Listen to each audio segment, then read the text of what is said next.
Sales Bible, Part 1. The Rules, the Secrets, the Fun. The Book of Humor. Laugh last. Humor.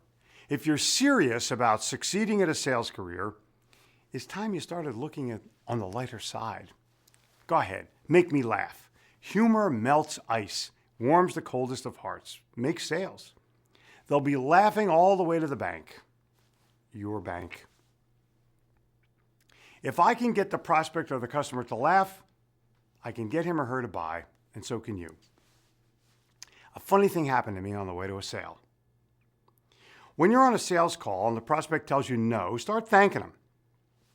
Tell them that by saying no, they're helping you get one step closer to yes. Tell them how much you appreciate it. Tell them it takes you 5 no's to get to 1 yes, and you still need 3 more no's. Ask them if they know anybody else that might not be interested so you can get to 3 more no's before somebody finally says yes. Tell them you need people to tell you no because it helps you get the yes quicker. It'll blow them away. Humor. How much of it do you employ when you're selling? Enough to make a sale? Humor is one of the most important communication strengths to master in the selling process. If you can get the customer or the prospect to laugh, you can get them to buy. Nothing builds rapport faster than humor. It's a bonding mechanism that transcends and reveals all prejudice and prejudgment. It brings the selling process to a real level, brings out the truth.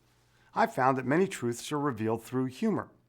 If you listen carefully to a prospect's jokes, it will often reveal philosophy, prejudice, and intelligence, or lack of it.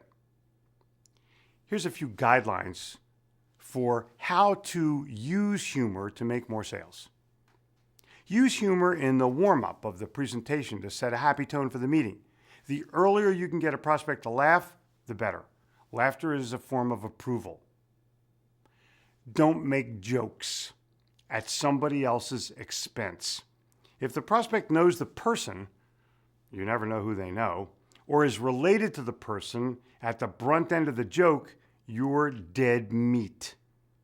If it's repeated, I guarantee it will be mistold or altered and will surely come back to haunt you. Use yourself as the example or victim of the joke. It shows you're human. It's also a form of safe humor and shows you can take it. Some people won't get the joke. Silence at the end of a joke is pretty horrifying. Make sure it's funny to somebody else before you can tell it where it counts. But no matter how tested the material, some people's elevator stops before the top floor and they will never get it. Don't use ethnic humor or make ethnic jokes unless you're the ethnic. That's not a guideline, that's a rule. I was challenged by a friend who said that telling somebody an ethnic joke is implied approval for others to tell one. I have mixed feelings about that. I go back to truth and humor. I'd rather have the prospect reveal himself or herself, but I respect my friend's opinion. Listen before you tell a joke.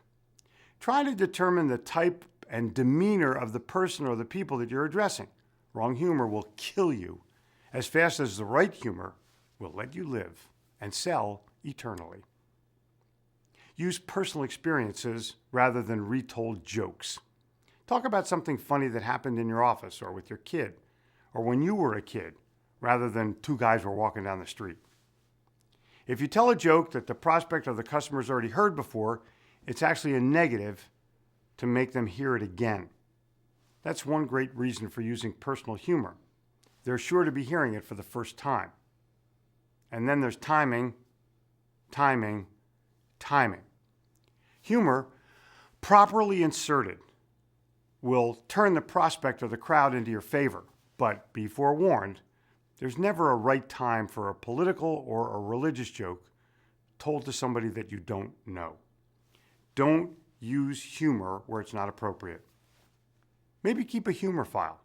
Write down funny things or events so that you can remember them in speaking or selling situations. There are humor tendencies. Men and women tend to make jokes about the other gender. Religious groups are apt to take each other on. People in bordering states tend to be on the wrong end of a joke. In North Carolina, it seems to be about those farmers in West Virginia or South Carolina. But when I lived in Indiana, it was those farmers from Kentucky. And of course, if you're from New York, everyone in the world is a farmer. Risque jokes can be risky. They will get you in trouble if you say them to the wrong person. Know the limits of your audience before engaging your mouth. Turn questions into opportunities with humor. If you give a 30-second phone presentation and ask for an appointment at the end, and the prospect says, "How much does this cost?" you say, "Oh, I don't charge to make a sales call." Don't dread cold calls. Laugh them off. There's a fear and dislike many salespeople have when it comes to making a cold call. A salesman told me a story that had a big fear of being thrown out of a company's window when making a cold call. I suggested to him that his strategy should be only call or only cold call in one-story buildings. Adapt real-world humor to a real-world selling situation. I was making a presentation in a room full of smokers. I hate smoke. So I recounted a story where I was driving down the street with a friend, and she was talking about how tough it was to quit smoking and how she was trying, but she just couldn't. And I asked her, "Have you ever tried that gum, that nicotine gum?" And she said, "Yeah, I tried it, but I couldn't keep it lit." I made the sale. If you can make them laugh, you can make them buy.